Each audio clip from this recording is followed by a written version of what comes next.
Selamat siang Bapak. Selamat siang Ibu Ratna. Mohon izin Bapak, Ya. saya minta kesediaan Bapak beberapa menit ke depan Ya. untuk saya mewawancarai Bapak terkait pengambilan keputusan berbasis nilai, dilema etika dan rujukan moral Bapak. Baik. Terkait dengan dilema etika, itu adalah kebenaran lawan kebenaran, sedangkan rujukan moral adalah kebenaran lawan kesalahan. Ada beberapa pertanyaan yang akan saya ajukan Ya. kepada Bapak. Yang pertama, selama ini sebagai kepala sekolah, bagaimana Bapak mengidentifikasi kasus-kasus yang merupakan dilema etika atau rujukan moral, Bapak? Baik, terima kasih Ibu Ratna. Ini kasus atau masalah yang muncul di sekolah itu tentunya setiap masalah itu datang dari bawah. Biasanya yang menemukan masalah yang pertama itu adalah dari piket. Di sisi yang lain juga masalah itu muncul muaranya datang dari wali kelas. Itu sebagai sumber untuk mendapatkan informasi setiap masalah yang datang di sekolah ini.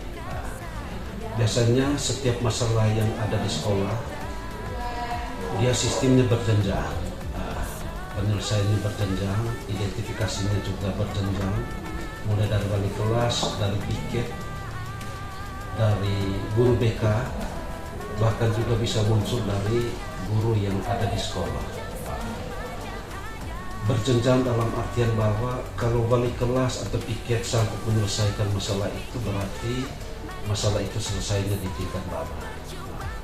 Tapi kalau masalahnya itu tidak dapat diselesaikan di tingkat piket, di tingkat wali kelas, atau bahkan sampai di tingkat pembina OSIS atau wakasek kesiswaan, maka masalah itu bisa dinaikkan ke kepala sekolah. Kalau masalahnya itu naik sampai di tingkat pimpinan, berarti tugas saya itu adalah melakukan identifikasi untuk mencari akar persoalan dari setiap masalah yang muncul. Kenapa kita harus mencari akar persoalan? Untuk bisa menemukan solusi yang terbaik dalam menyelesaikan masalah yang dihadapi oleh anak-anak di satuan pendidikan ini. Jadi ketika ada masalah, kita mencari dia punya akar persoalan. Ketika akar persoalan ada, maka kita mencarikan solusi yang terbaik untuk bisa mendapatkan jalan keluar yang terbaik, baik untuk anak-anak maupun bagi guru yang ada di satuan pendidikan. Oke, baik Bapak. Jadi terkait dengan mengidentifikasi kasus ini adalah dengan cara mencari akar permasalahan. Ya. Kemudian penyelesaiannya itu dengan cara berjenjang. Ya, berjenjang. Pertanyaan selanjutnya, bagaimana Bapak dalam pengambilan keputusan di sekolah, terutama untuk kasus-kasus di mana itu ada dua kepentingan yang menurut Bapak itu sama-sama benar? Ya. Biasanya selama ini kalau saya melihat bahwa kasus itu sama-sama benar, kita mencari jalan yang terbaik itu dengan menggunakan skala prioritas, terutama dalam proses penyelesaian. Kalau dianggap sama-sama benar ini, tentunya kita mencari jalan yang terbaik sehingga pihak yang lainnya itu tidak diuntungkan dan pihak yang lain itu tidak dirugikan. Jadi kita menggunakan sistem duduk bersama untuk menyelesaikan sebuah persoalan itu sehingga yang dianggap semua benar itu, tentunya semua benar itu pasti ada yang paling benar, sehingga kita mencari jalan yang terbaik sehingga kedua-duanya itu merasa puas dengan kebijakan yang diambil oleh sekolah.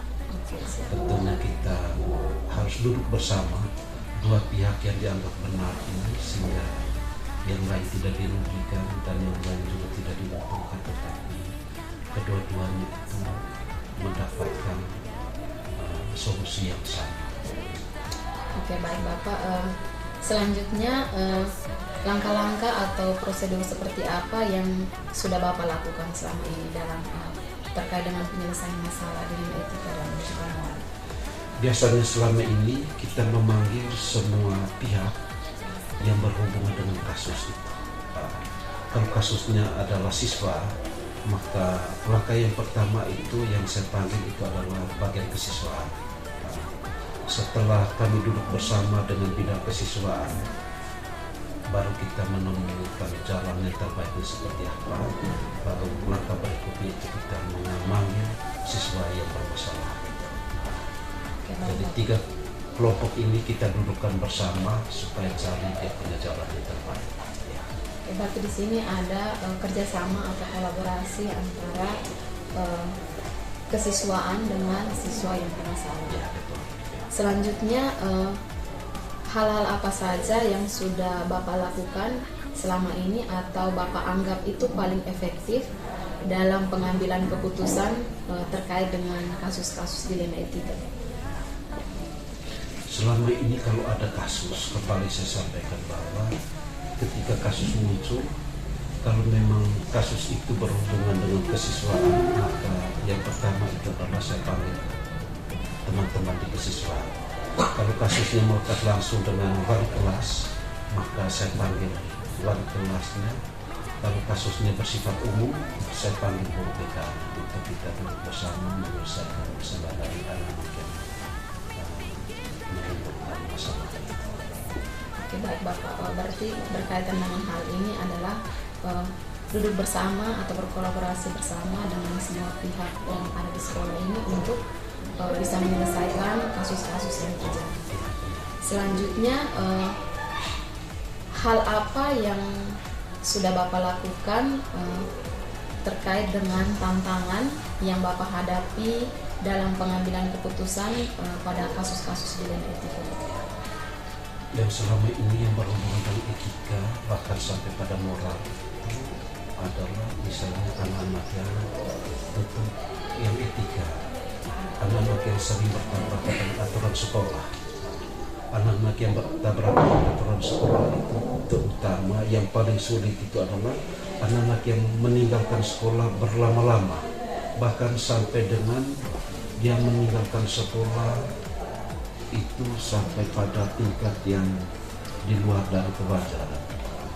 Misalnya anak meninggalkan sekolah dan tidak kembali lagi sampai kita mengeluarkan surat pemanggilan pertama, kedua, ketiga juga tidak ada respon dari orang tua, bahkan juga dari anak yang bersangkutan. Ketika kita melakukan surat pemanggilan, orang tua tidak melakukan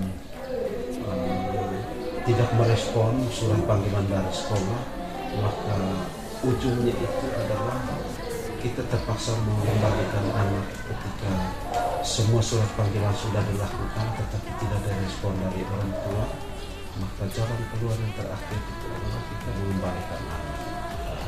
Tentunya kalau memang orang tua dan anak itu masih punya niat untuk melanjutkan pendidikan dari anak itu, maka sekolah tetap melakukan komunikasi kalau memang mereka membutuhkan surat mutasi kalau dia mau pindah ke sekolah nanti. Oke, berarti terkait dengan tantangan dalam pengambilan keputusan ini ada 2 hal, yaitu yang pertama siswa meninggalkan sekolah dalam waktu yang lama, dan yang kedua itu adalah tidak ada timbal balik atau respon baik dari orang tua ketika ada surat panggilan. Oke, selanjutnya Bapak, apakah dalam penyelesaian masalah terkait dengan dilema etika dan rujukan moral, penyelesaiannya itu Bapak menggunakan sistem jadwal atau penyelesaiannya itu pada saat kejadian tersebut berlangsung? Ya, ada 2 hal yang biasanya saya ambil. Kalau memang masalahnya itu bisa diselesaikan, ya diselesaikan, tidak perlu kita tunda-tunda. Tapi kalau masalahnya agak rumit, membutuhkan kehadiran pihak lain, itu yang kita buatkan jadwal tertentu untuk menghadirkan beberapa pihak dalam proses penyelesaian. Contoh, kalau kasusnya membutuhkan kehadiran orang tua dari siswa yang bersangkutan, maka penyelesaian kasus itu harus dipending dan menunggu jadwal kehadiran orang tua bagi kita menyelesaikan persoalan anak tersebut.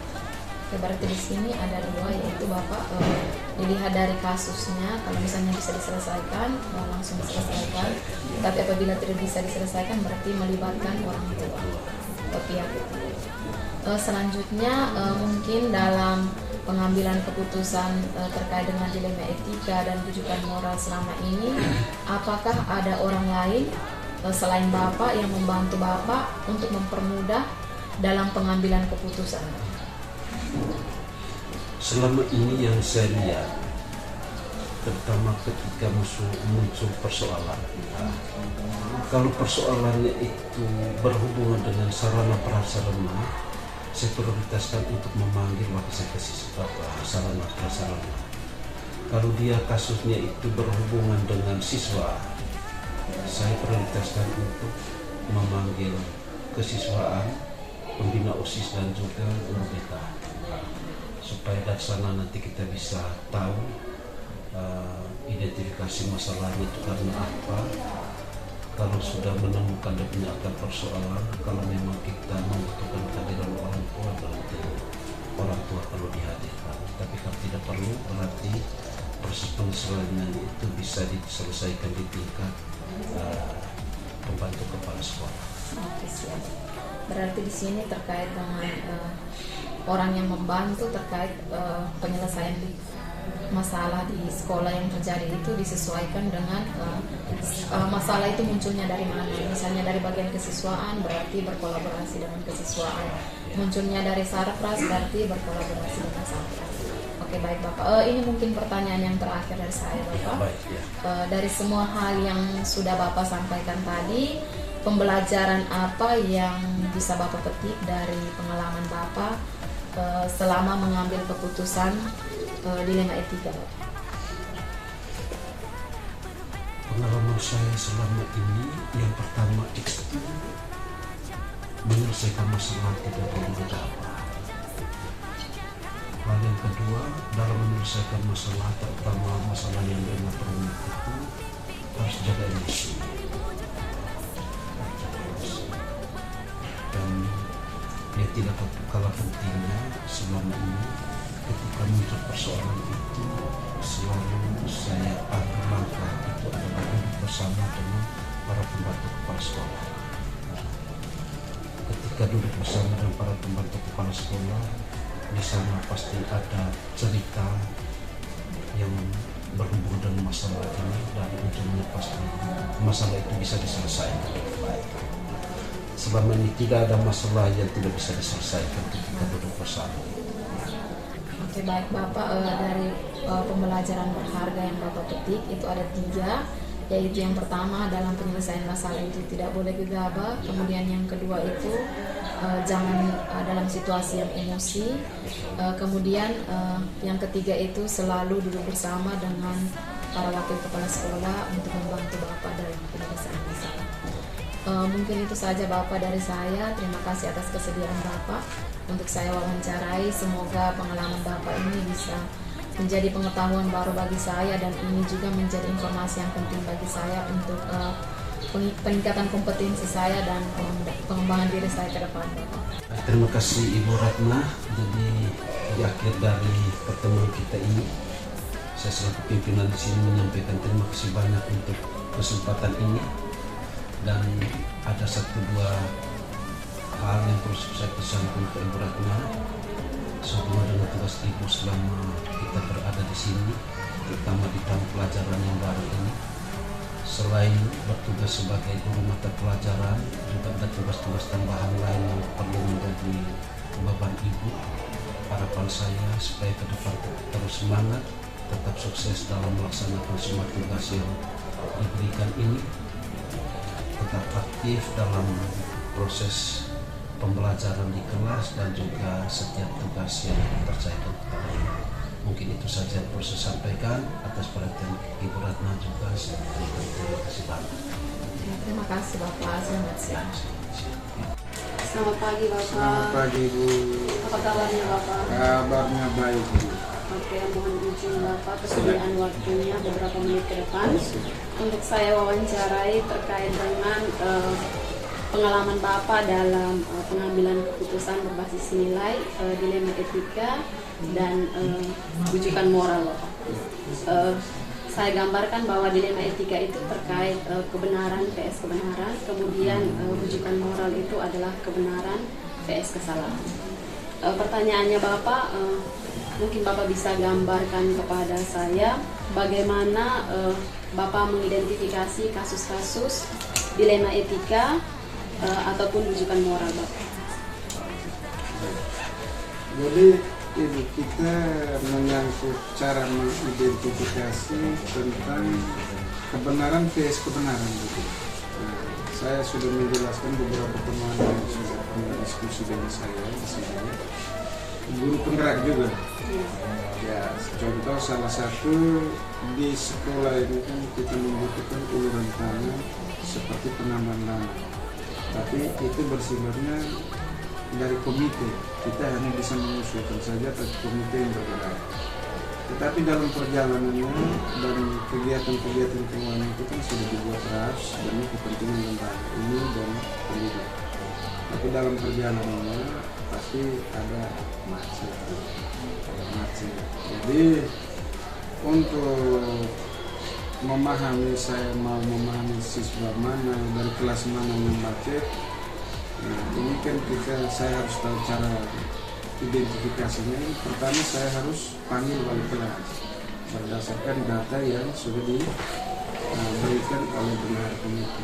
Maka nanti dari wali kelas itu bekerja sama dengan pengurus komite akan mengidentifikasi. Ternyata ketika saya mendapatkan hasilnya bahwa memang anak yang tunggal itu memang dari sisi ekonomi keluarga agak susah. Nah, salah satu contoh biasanya seperti ini anak dititip sama Mbak I, terus orang tuanya kadang cerai, tapi niat anaknya mau sekolah. Nah, maka dengan itu caranya kita saling melengkapi bagi yang tidak mampu untuk menutupi siswa yang mengalami kekurangan, tetapi pendidikan tetap dia mengikuti kegiatan itu supaya, tapi untuk menutup itu kita hanya bisa berdiskusi sama pengurus komite untuk secara ini. Oke, baik Bapak, berarti di sini untuk mengidentifikasi itu dengan cara berkolaborasi bersama dengan wali kelas maupun pengurus komite. Oke, yang berikut Bapak, mungkin langkah-langkah seperti apa yang sudah Bapak lakukan selama ini terkait dengan pengambilan keputusan dilema etika atau rujukan moral? Nah, nanti kalau yang tadi itu pasti semua baik karena saling menutup itu. Nah, tapi kalau yang kebenaran vs kesalahan, kebenaran vs kesalahan itu kita artinya bertindak berdasarkan peraturan akademik. Dan peraturan akademik itu setiap tahun pelajaran kita sering sosialisasi bekerja sama dengan pihak keamanan seperti Polsek dan Ramil Desa. Nah, sehingga karena ada yang dari sisi moral etika yang melanggar itu, di situ juga sudah termuat tentang nilai bodoh dan lain sebagainya. Tetapi cara pembinaannya itu berawal dari wali kelas naik, kalau memang sudah tidak mempan, nanti naik ke BK dan ke siswa. Nah, tapi juga ada surat panggilan 1-2 teguran pernyataan. Tapi yang penting dia jangan sampai di kepala sekolah sih. Nah, jangan sampai di kepala sekolah. Dan itu semua teguran langkah-langkah itu jelasnya mulai dari wali kelas itu pasti kepala sekolah ada. Ya, berarti langkah-langkah yang diambil itu adalah bekerja sama dengan Polsek dan Ramil, kemudian dengan pemerintah desa. Untuk terkait dengan tingkat sekolah itu mungkin dengan wali kelas dan guru BK, siswa. Oke Bapak, selanjutnya itu untuk menangani kasus tersebut kira-kira cara efektif apa yang Bapak lakukan untuk menangani kasus yang tadi pelanggaran akademik? Ya, kasus itu di dalam peraturan akademik sudah ada cara penanganan. Contoh siswa ada yang sering bolos,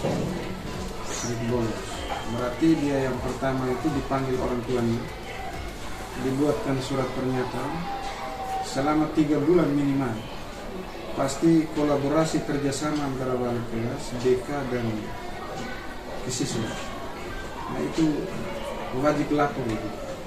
Dan yang kedua, anak yang bolos itu setiap kali tugas kegiatan apa saja mereka itu harus dipanggil untuk di depan.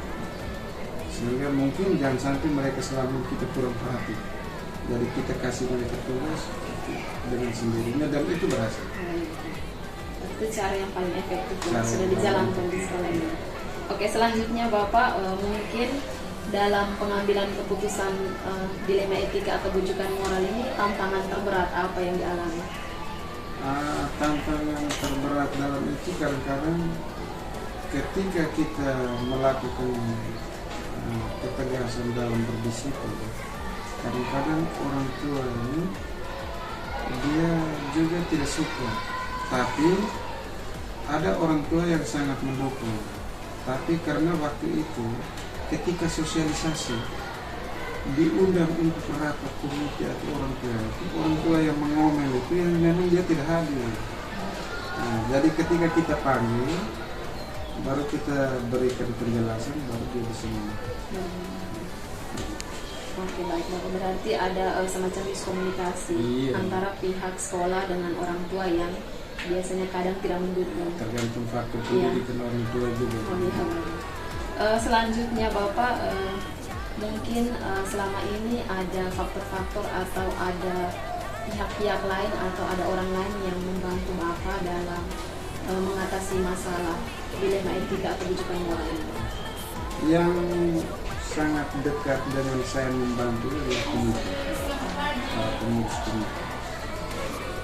Itu saja. Terus kalau kegiatan-kegiatan lain yaitu dari kepolisian, itu kan waktu pembinaan karakter, moral dan sosialisasi akademik itu kan mereka ditertibkan seperti pembinaan lantas. Berarti yang membantu itu adalah komite dan kepolisian. Ya, pihak ketiga yang berkaitan langsung dengan pendidikan. Ya. Yang terakhir Bapak, mungkin dalam melaksanakan tugas sebagai kepala sekolah, pengalaman yang sudah Bapak petik terkait dengan pengambilan keputusan dilema etika ini apa? Pengalaman terbaik? Ya, baik. Jadi kalau kita pimpinan ini ada 2 yang kita harus pikirkan dalam mengambil sebuah keputusan. Yang paling pertama itu kita harus merujuk pada sebuah regulasi. Kita harus memahami karena semua ini kan ada aturan. Yang kedua, ada kebijakan juga, tetapi yang artinya kebijakan itu tidak berlawanan dengan regulasi. Jadi ketika kita menghadapi suatu persoalan, kita diinformasikan oleh staf atau bawahan, kita harus lebih dahulu bahwa artinya persoalan itu apa, kita harus pahami regulasi yang berhubungan dengan persoalan itu. Karena kadang-kadang kita salah mengambil kebijakan melawan regulasi, itu juga berbahaya. Ya, jadi jangan sampai kita menyisahkan regulasi tidak boleh sebagai pendidikan. Jadi kita harus berjalan bersama. Jadi terkait dengan pengalaman terbaik itu harus sesuai dengan regulasi atau aturan yang ada. Kemudian mungkin sebagai pimpinan harus netral seperti itu ya Bapak, ketika menghadapi suatu situasi atau yang tidak masalah. Mungkin terakhir Bapak pesan kepada kami sebagai calon guru penggerak dari Bapak, mungkin supaya ke depan kami juga bisa dalam pengambilan keputusan bisa melaksanakan seperti apa yang sudah Bapak-Bapak mereka buat. Jadi yang pertama, saya sangat salut bangga buat ibu sudah jadi guru penggerak. Itu luar biasa. Saya senang karena guru penggerak, kalau saya lihat luar biasa, inovasi kreatif, pokoknya menyenangkan lah. Hanya saran saya, ibu jadi guru penggerak, menggerakkan dulu siswa ibu dulu, sehingga sekolah itu bisa bergerak. Sehingga teman-teman lain bisa mengikuti jejak ibu selaku guru penggerak supaya kita semua bisa bergerak. Sehingga terjadi mungkin soal pembelajaran guru penggerak itu. Oke, baik. Bagi harus tergerak dulu, bergerak baru bisa menggerakkan orang Bisa lain. menggerakkan orang lain. Oke, terima kasih Bapak atas waktunya. Selamat siang Bapak. Semangat ya. Terima kasih Salam Bapak. guru. Selamat pagi Ibu. Selamat pagi, Apa kabarnya hari ini? baik. Oke, saya mohon izin kesediaan Ibu beberapa menit ke depan untuk saya wawancara Ibu terkait pengalaman Ibu sebagai kepala sekolah. Saya adalah calon guru penggerak angkatan 10 dan ini merupakan salah satu tugas kami. Di sini ada beberapa pertanyaan yang akan saya ajukan kepada Ibu terkait dengan pengambilan keputusan berbasis nilai, dilema etika, dan rujukan moral. Pertanyaan yang pertama, selama ini bagaimana Ibu mengidentifikasi kasus-kasus yang merupakan dilema etika atau rujukan moral? Cara saya mengidentifikasi kasus dilema etika dan rujukan moral, yang pertama itu saya harus mencari akar permasalahan. Setelah itu mengidentifikasi masalah dan juga mencari sumber informasi. Oke, baik Ibu. Jadi ada 3 hal yang Ibu lakukan. Yang pertama itu mencari akar permasalahan, kemudian mengidentifikasi masalah, dan kemudian adalah mencari sumber informasi. Yang kedua, langkah-langkah atau prosedur seperti apa yang biasa Ibu lakukan dalam pengambilan keputusan ini? Langkah-langkah yang saya lakukan selama ini, saya memanggil wali kelas, guru piket, dan siswa yang bersangkutan untuk menggali lebih jauh kasus yang saya peroleh. Oh, iya, baik. Berarti Ibu berkolaborasi bersama dengan wali kelas, guru piket, dan siswa tersebut untuk mencari tahu permasalahannya seperti apa. Kemudian yang ketiga, mungkin hal-hal yang paling efektif yang menurut Ibu yang Ibu sudah lakukan terkait dengan pengambilan keputusan tentang dilema etika yang sudah terjadi. Cara yang paling efektif itu seperti setelah saya panggil semua, saya undang untuk kita duduk bersama untuk mencari solusi. Berarti ada panggil pihak-pihak yang bermasalah, kemudian duduk bersama dan mencari solusi atas permasalahan yang sudah terjadi. Yang berikut Ibu, yang merupakan tantangan yang selama ini Ibu hadapi terkait dengan pengambilan keputusan dilema etika, kasus dilema etika dan rujukan moral.